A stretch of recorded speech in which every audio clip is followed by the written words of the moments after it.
ассалому алайкум тамошобини азиз, барномаи тилотии ахбор аз телевизиони Тоҷикистон мустақиман манзуратон мегардонем. Пойтахт оинаи рӯнамои миллат. Дар заминаи ташаббусу иқдомоти созанда пойтахти Тоҷикистони соҳиби истиқлол шаҳри Душанбе ба яке аз шаҳрҳои зебову пешрафта мубаддал гардида, симои он ба таври шинохтанашаванда тағйир ёфт. Негини пурҷилои миллат шаҳри Душанбе дар натиҷаи амалигардонии нақшаву барномаҳои мушаххас ба яке аз шаҳрҳои ободу пешрафта ва дорои имкониятҳои муосири хизматрасонӣ табдил ёфтааст. Шарҳи Қамардин Ҳусейнзода. раванди босуботи созандагиҳо марҳилаи нави рушд ва мукаммалсозии инфраструктури муҳим негини пурҷилои тоҷи миллат шаҳри Душанбе пойтахти Тоҷикистон мебошад. Ин шаҳри афсонавӣ яке аз мӯъҷизаҳои сабзу гулафшони сайёҳӣ барои ҷаҳонгардон мебошад. Таи солҳои охир Душанбе бо муосиртарин имконот, симои диққатҷалбкунанда ва шароити пешрафта аз ҷумлаи яке аз ҷолибтарин шаҳрҳои ҷаҳон табдил ёфта, таваҷҷӯҳи ташрифи сайёҳони хориҷӣ ба он рӯз аз рӯз афзун гардида истодааст. нақшаҳои оянда ва татбиқи босамари низоми муосири хизматрасонӣ Душанберо ба раванди босуботи рушд ворид намудааст. Дар ин замина сатҳи зиндагии сокинони пойтахт ва шароит барои меҳмонон дохилию хориҷӣ дар шаҳр ба маротиб боло рафта истодааст. бунёди боғу гулгаштҳои диққатҷалбкунанда, иншооти гуногун самти маишиву хизматрасонӣ, майдону толорҳои муосири варзишӣ ва биноҳои баландошонаи истиқоматӣ ба зебоии шаҳри Душанбе ҳусни дигаре зам кардааст. сайёҳони хориҷӣ бо мақсади аз наздик дидани имконатҳои муҳайёшуда дар шаҳри Душанбеи муосир ва огоҳии бештар аз фарҳангу тамаддуни тоҷикон ба пойтахти Тоҷикистони соҳиби истиқлол, ки оинаи рӯнамои миллати тоҷик мебошад, ташриф оварда аз беҳтарин шароити хизматрасонӣ баҳравар мегарданд. имрӯзҳо ба чашми ҳамаи мо аён аст, ки шаҳри Душанбе хеле зебо шуда истодааст. вақте ки ба хиёбону гузаргоҳҳо медаред, биноҳои баландошона қомат афрохтанд ва албатта ки тозагии шаҳр аз ҳар як сокини шаҳри пойтахт вобастагӣ дорад ва инчунин меҳмонҳо хеле бисёр меоянд ва аз забони меҳмонҳо дида мешавад, ки шаҳри Душанбе имрӯз ба як шаҳри афсонавӣ табдил ёфта истодааст, яъне ки хеле зебо шуда истодааст. чӣ аз ҷиҳати сохтани биноҳои баландошона, чӣ аз ҷиҳати тозагӣ, чӣ аз ҷиҳати сабзу хӯрамӣ хеле ба шаҳри як афсонавӣ табдил ёфта истодааст. бевосита бо ташаббуси раиси шаҳри Душанбе муҳтарам Рустами Эмомалӣ, нақлиётҳои мусофиркаш ин замон дар шаҳри Душанбе ҳам замонавӣ ва ҳам нав фаъолият мекунанд.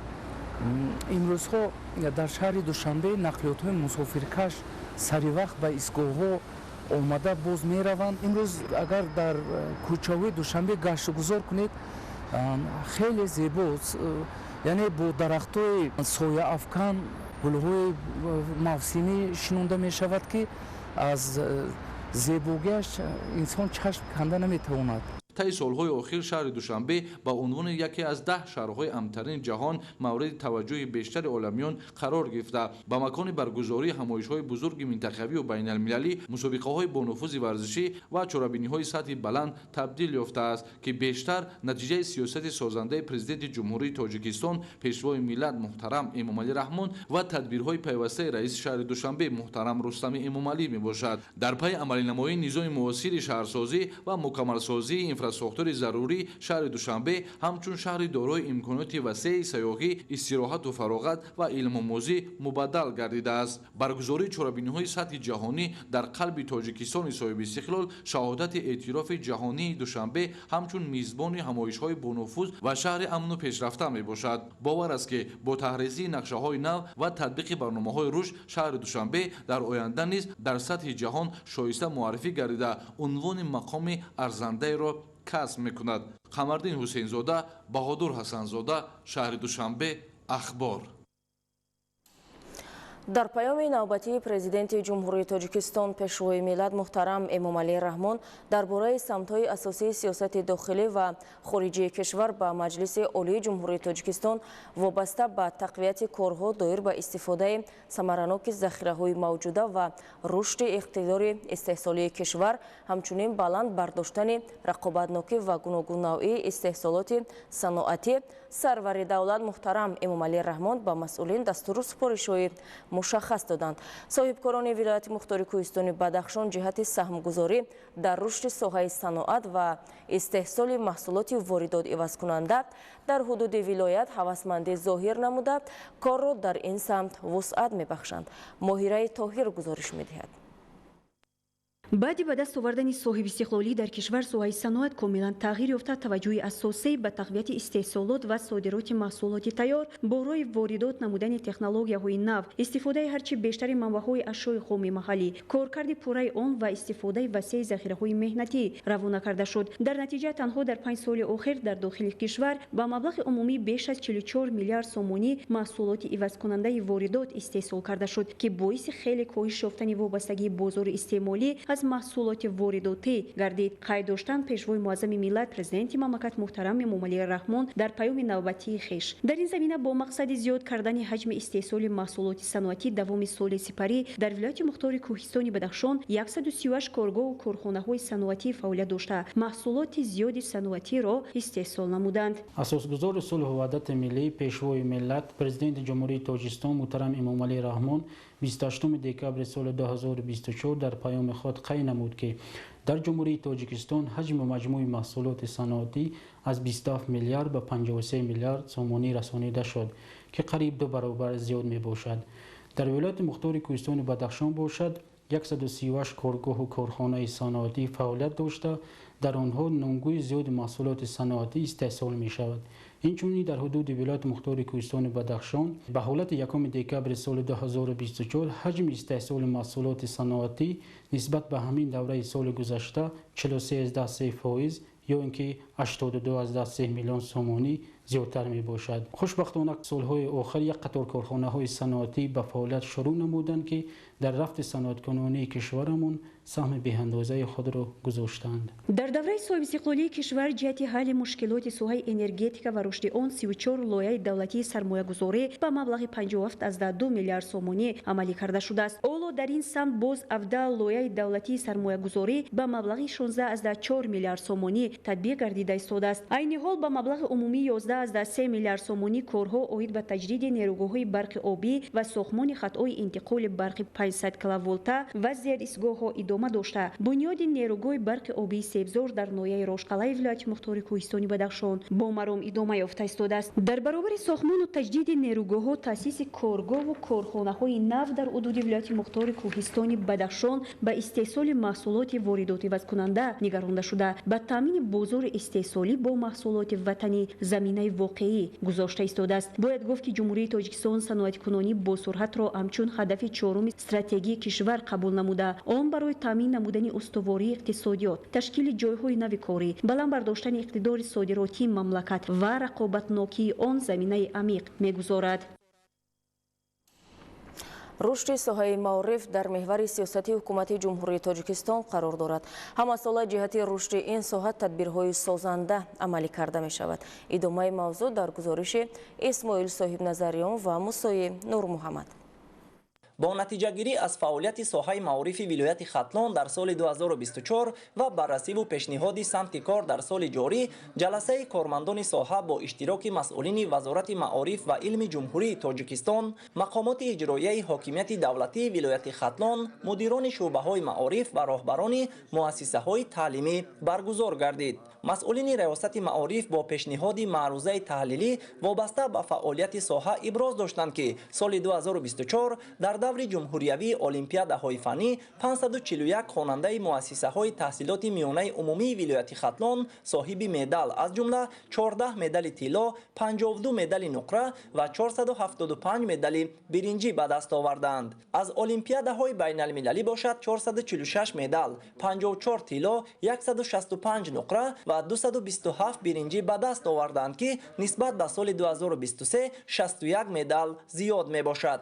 ҳамзамон баҳри боз ҳам ҳавасманд гардонидани насли наврасу ҷавон ба илму ҳунаромӯзӣ дар соли сипарӣ гардида ба 70 хонандаи аълохони муассисаҳои таълимии шаҳру ноҳияҳои вилоят, ба 60 донишҷӯи муассисаҳои таҳсилоти ибтидоӣ, миёна ва олии касбӣ ва ба 60 олими эҷодкор дар маҷмӯъ 420 000 сомонӣ стипендияҳои раиси вилояти Хатлон пардохт карда шудааст. Вобаста ба таваҷҷӯҳи пайвастаи ҳукумати мамлакат бахусус президенти ҷумҳурии Тоҷикистон пешвои миллат муҳтарам Эмомалӣ Раҳмон дар самти рушди илму маориф ибрози назар карда шуда гуфта шуд ки инак боз 30% зиёд гардидани маоши кормандони соҳаи маориф аз ғамхории навбатии президенти мамлакат нисбат ба кормандони соҳаи маориф мебошад. аз ин лиҳоз аҳли илму маорифи вилояти Хатлон тасмим бар он доранд ки дар ҷавоб ба чунин таваҷҷӯҳи доимӣ фаъолияти бошууронаву мақсадноки худро боз ҳам бештар намуда дар таълиму тарбия ва ба воя расонидани насли босаводу ояндасоз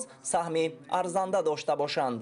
дар паём ҳамаи ҳадаф ва ниятҳои неки тоҷикистони азиз барои як соли оянда тарҳрезӣ мегардад ва дар паёми имсолаш муҳтарам пешвои миллат бештар ба соҳаи маориф таваҷҷӯҳ карданд, чӣ гуне ки роҳбари давлат қайд доштанд, пешрафти ин ё он давлат бевосита ба самти маориф ва сатҳи дониши хонандагон марбут аст. нуқтаи дигаре ки дар паём зикр гардид ва ҳамагон аз он бениҳоят масрур гаштем, ин аст ки дар 5 соли оянда бунёди 800 муассисаи таҳсилоти томактабӣ ва зиёда аз 1000 муассисаи таҳсилоти миёнаи умумӣ дар ҳудуди ҷумҳурии Тоҷикистон аст, ки ин худ далели равшане ҳаст аз дастгириҳои рӯзафзуни муҳтарам пешвои миллат ба соҳаи маорифи кишвар.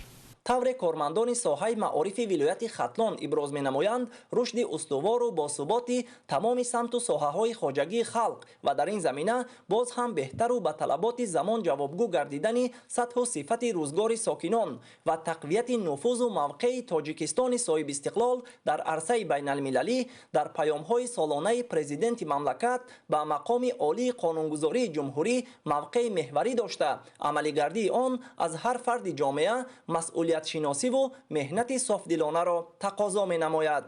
ин аст ки сол аз сол рушди соҳаи афзалиятноки ҷомеа маориф дар марказ ва деҳоти дурдасти диёр таъмин шуда, шароити таълиму дарсомӯзии насли наврас ба маротиб беҳтар мегардад. با جانبداری از سیاست بنیادکارانه راهبریت عالی مملکت در ناحیه دوردست 5 مسئولین مقامات محلی در همکاری با صاحبکاران و ساکنان آبادگر برای در شرایط مساعد به تعلیم و تربیت فرا گرفتن فرزندان در بنیاد بنا و صنفخانه‌های علاوگی در نزد مؤسسه‌های تعلیمی به جای نشست احتیاج داشته سهمگذاری می‌نمایند. آموزگاران و اهل معارفچیان ولایت ختلان با عزم و اراده قوی و تنداری تلاش بران می‌نمایند که با اجرای سریوقتی دستور و سپارش‌های در پیام سالانه پرزیدنت مملکت ارائه گردیده فعالیت صافدلانه و نتیجه آور داشته در آماده کردن متخصصان صاحب تخصص و ورزیده که رشد تمام ساحه‌های مملکت از آن وابستگی عمیق دارد حصه‌گزار باشند. اسماعیل صاحب نظریان، موسی نور محمد، اخبار. در پیام نوبتی پرزیدنت جمهوری تاجیکستان پیشوای ملت محترم امامعلی رحمان با مجلس عالی جمهوری تاجیکستان درباره سمت‌های اساسی سیاست داخلی و خارجی کشور تاکید گردید که در دایره هدف استراتژی عاید به صنعتی‌کنی با سرعت در 5 سال اخیر حجم مجموعی محصولات صنعتی مملکت از 27 میلیارد به 53 میلیارد سومانی رسانیده شد که قریب 2 برابر زیاد است. در این دوره در مملکت بیش از 2040 کارخانه صنعتی و 74,000 جای کاری تأسیس داده شد. تنها در سال 2024 740 کارگاه و کارخانه‌های نوی استحصالی بنیاد گردیده. در این بخش در مجموع قریب 20,000 جای کاری تشکیل کرده شده است. در پیام دستور داده شد که جهت کاهش دادن صادرات اشیاء خام و زیاد نمودن صادرات مال و محصولات دارای ارزش بلند علاوه شده تدبیرهای سودمند اندیشیده شود. تفصیلات بیشتر در گزارش عبدالوهاب عبدالستار و الیاس باباجان. ҳавасманд намудани фаъолияти навоварӣ дар истеҳсолот васеъ истифода кардани технологияҳои инноватсионӣ, дастгирии ташаббусҳои созандаи соҳибкорон, коҳиш додани содироти ашёи хом ва зиёд намудани содироти молу маҳсулоти дорои арзиши баланди иловашуда дастури президенти кишвар ба вазорату идораҳои дахлдор ба хотири рушди саноат дар Тоҷикистон. ҳамзамон дар паёми солонаи президенти ҷумҳурии Тоҷикистон ба Маҷлиси олии тақвияти корҳо доир ба истифодаи самараноки захираҳои мавҷуда ва рушди иқтидори истеҳсолии кишвар, баланд бардоштани рақобатнокӣ ва гуногуннавъии истеҳсолоти саноатӣ, зиёд кардани ҳаҷми истеҳсолоти саноати коркард, афзоиш додани арзиши иловашудаи молҳои саноатӣ дар асоси рушди маҷмӯаҳои соҳавӣ зарур арзёбӣ гардид. дар паём муҳтарам пешвои миллат таъкид намуданд ки ҳаҷми маҳсулоти соҳаи саноати кишвар дар 5 соли охир аз 27 миллиард сомонӣ ба 53 миллиард сомонӣ расонида шуд ва ҳамзамон барои бунёд намудани корхонаи саноатӣ шароит мусоид фароҳам оварда шудааст ва дар 5 соли охир ин нишондиҳанда танҳо дар соҳаи саноат, яъне 2040 адад корхонаи саноатӣ бо 74 000 ҷойи корӣ таъсис дода шудааст ва ҳамин ин чораҳое ки дар самти соҳаи саноат амалӣ карда шуданд дар доираи ҳадафҳои стратегии ҷумҳурии Тоҷикистон, аз он ҷумла саноатикунонии босурати кишвар амалӣ карда шудааст. мақсади асосӣ ҷорӣ кардани ҳадафи саноатикунонии босурат дар он аст ки дар ҷумҳурии Тоҷикистон ашёи хоми маҳаллӣ хеле зиёд истеҳсол карда мешавад ва коркарди он бояд ки ҳаматарафа дар дохили кишвар ба роҳ монда шавад. ҷиҳати коҳиш додани ҳаҷми воридот, таъмини бозори дохилӣ бо маҳсулоти истеҳсоли ватанӣ ва таъсиси ҷойҳои нави корӣ, ки дар паёми президенти мамлакат таъкид гардид, дар вилояти Суғд тадбирҳои муҳим амалӣ шуда ҳамасола дар заминаи дастгирии ташаббусҳои созандаи соҳибкорон ва иҷрои дастуру супоришҳои сарвари давлат муҳтарам Эмомалӣ Раҳмон коргоҳу корхонаҳои нави истеҳсолӣ ба истифода дода мешаванд. طبق معلومات دوام 11 ماه سال 2024 در ولایت بیشتر از 140 کارگاه و کارخانه‌های نو استحصالی مورد بهره‌برداری قرار داده شده است. کارگاه و کارخانه‌های نو اساساً در ساحه‌های صنعت سبک، داروسازی، کیمیا، مصالح بیناکاری، معدن و خوراکباری تأسیس داده شده، هزارها نفر ساکنان محلی با جای کار و معاش خوب تامین گردیدند. در کارگاه و کارخانه‌های ولایت سوخت اساساً با استفاده از تکنولوژی نسل نو مال و محصولات استحصال کرده می شود که عوض کننده واردات بوده به صادرات نگرانیده شده است. در بنیاد کارخانه‌های صنعتی تأسیس دادن جاهای نوی کاری سهم صاحبکاران وطنی خیلی نظررس هستند و این نقطه در پیام محترم پیشوای ملت هم علیه تاکید کرده شد و همین را گفتنی هستم که البته صاحبکاران با ننگ و ناموس کشوری عزیزمون برای تأسیس دادن کارخانه‌های نوی استحصالی پیوسته کوشش کردند و ولایت سوخت که یکی از منطقه‌های نسبتاً رشد کرده در ساحه صنعت است، نشان دهنده‌های ساحه صنعت خیلی نظررس است و برای عملی کردن هدف صنعت کنونی با سرعت در این منطقه چاره‌های مشخص اندیشیده شده است. امروز در ولایت سوخت زیاده از 1200 عدد کارخانه‌های صنعتی فعالیت کردند و استحصالات آنها امروز محصولات آنها هم واردات عوض کننده است و هم خصوصیتی به صادرات نگرانده شده است. بنا به معلومات مسئولان در دوام 11 ماه سال 2024 حجم استحصال محصولات صنعتی در ولایت به 26 میلیارد و 517.4 میلیون سومانی رسانیده شد که نسبت به همین دوره سال 2023 سرعت افزایش با نظرداشت ایندکس نرخ‌ها 115.5% تامین گردیده است. در این دوره اقتدار صادراتی ولایت اساساً از حساب محصولات صنعتی تقویت یافته است که طبق نشانداد حصه آن بیشتر از 95% را تشکیل می‌دهد. اگر در گذشته به خارج مملکت بیشتر اشیاء خام و محصولات نیم تیار صادرات کرده میشد، در نتیجه عملی گردیدن هدف‌های سازنده حکومت کشور دوام سال‌های اخیر با تأسیس کارگاه و کارخانه‌های نوی صنعتی این روند مرحله صفتاً نو را کسب نمود. یعنی با تطبیق هدف و نقشه‌های رشد صنعت صادرات محصولات تیار از ولایت به خارج مملکت مرحله و مرحله افزایش می‌یابد. عبدالوهاب عبدالستار، الیاس باباجان، ولایت سوخت، اخبار. در ناحیه لخش با استقبال جشن 35 سالگی استقلال دولتی جمهوری تاجیکستان بنیاد 124 انشاءات تعیینات گوناگون به نقشه گرفته شده است. سال روان با مورد بهره برداری قرار گرفتن یک قطار انشاءات برای ساکنان محلی جایهای نوی کاری تشکیل می گردد. ایدگل محمود گزارش می دهد.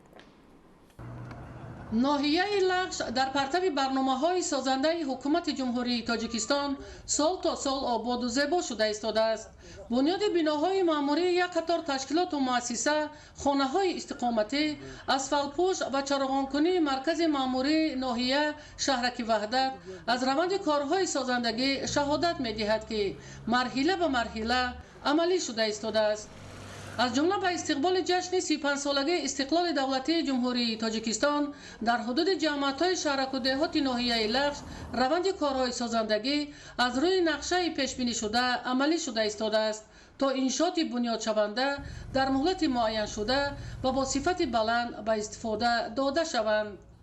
бахшида ба 35-солагии истиқлоли давлатии ҷумҳурии тоҷикистон дар ноҳияи лағш қарор ва нақша чорабиниҳо бахшида ба 35-солагии истиқлоли давлатии ҷумҳурии тоҷикистон иборат аз 124 банд ба тавсиб расида шудааст. то имрӯз аз ин шумора 60 биноу иншоотҳо сохта ба истифода дода шуда, дар 64 биноу иншоотҳои дигар корҳои сохтмониву лоиҳакашӣ идома дорад. дар соҳаи тандурустӣ барои боз ҳам беҳтар намудани сатҳу сифати хидматрасонӣ ба аҳолӣ, таъмиру барқарорсозии як қатор иншооти соҳа анҷом ёфта, аз ҳисоби вазорати тандурустӣ ва ҳифзи иҷтимоӣ ба муассисаҳои тандурустии ноҳия таҷҳизотҳои нави тиббӣ ворид карда шуд. дар ҳудуди ноҳияи лағш як беморхонаи марказӣ ва 6 беморхонаи минтақавӣ ки дар ҷамъиятҳо ҷойгир аст кору фаъолият менамоянд, ки дар ин беморхона дар ҳудуди ноҳия 31 нафар бо маълумоти олӣ ва 62 нафар маълумоти миёна кору фаъолият менамоянд, ки дар соли ҷорӣ бо дастгирии ҳукумати ҷумҳурии тоҷикистон ва вазорати тандурустӣ ва ҳифзи иҷтимоии аҳолии ҷумҳурии тоҷикистон бо маблағи 3 млн 100 000 сомонӣ таъмири беморхона ба пуррагӣ бароварда шуд ва бо таҷҳизотҳои замонавӣ муҷаҳҳаз гардонида шудааст, ки барои беҳтар намудани сатҳу сифати табобат таҷҳизотҳо ба пуррагӣ таъмин ҳастанд. дар оянда дар нақша аст ки дигар барномаҳое ҳастанд, ки барои боз ҳам беҳтар намудани сатҳу сифати табобат мо зина ба зина онро амалӣ намуда истодаем. дар раванди корҳои ободонӣ аз ҳисоби маблағҳои вазорати маориф ва илми ҷумҳурӣ дар ҳудуди ҷамъиятҳои шаҳраку деҳоти ноҳияи лағш сохтмони як қатор иншоот идома дорад, то дар оянда барои таҳсили хонандагон биноҳои нави таълимӣ ва синфхонаҳои иловагӣ сохта ба истифода дода шаванд. дар соли 2024 бо дастгирии бевоситаи ҳукумати ҷумҳурии тоҷикистон 9 муассисаи таълимӣ аз таъмири асосӣ ва дар назди муассисаи таълимӣ рақами 19 як бинои таълимӣ пурра ба истифода дода шуд. дар ноҳияи лағш дар ҷамъияти деҳоти наврӯз як муассисаи таълимӣ рақами 9 ки аз 3 бинои таълимӣ иборат мебошад, айни ҳол як бинои таълимӣ пурра ба истифода дода шуда, дар 2 бинои таълимии дигар ба пуррагии сохтмон идома дорад. дар маркази шаҳраки ваҳдат соли гузашта дар партави ҳидоятҳои президенти ҷумҳурии тоҷикистон пешвои миллат муҳтарам эмомалӣ раҳмон сохтмони бинои коқи фарҳанги муосир оғоз гардид, зеро то ҳамин давра дар ноҳияи лағш умуман бинои замонавӣ мавҷуд набуд, то ҳунармандон чорабиниҳои худро баргузор намоянд. ин аст ки бо бунёди мавриди баҳрабардорӣ қарор гирифтани бинои коқи фарҳанг барои кормандони соҳа тамоми шароитҳо муҳайё мегардад, то чорабиниҳои фарҳангиро дар сатҳи зарурӣ баргузор намоянд. дар баробари ин солҳои соҳибистиқлолӣ дар ноҳияи лағш бо мақсади фароҳам овардани ҷойҳои нави корӣ аз ҳисоби барномаҳои ҳукумати ҷумҳурии тоҷикистон дар ҳамкорӣ бо шарикони рушд як қатор корхонаҳои саноатӣ бунёд шуда, истеҳсоли маҳсулот низ рӯ ба афзоиш дорад. суръат бахшидани корҳои созандагӣ дар ноҳияи лағш аз ғамхориҳои ҳукумати ҷумҳурии тоҷикистон шаҳодат медиҳад, ки ин гӯшаи дурдасти кишвари азизамон боз ҳам ободу зебо шуда барои мардум зиндагии шоиста таъмин карда шавад. идигули маҳмуд, додарҷони мирзозода барои барномаи ахбор аз ноҳияи лағш. тамошобинони азиз, ин буд он ҳама хабару гузоришҳое ки то ин соат ба дасти мо расиданд. манзуратон гардонидем. хайр, саломат бошед.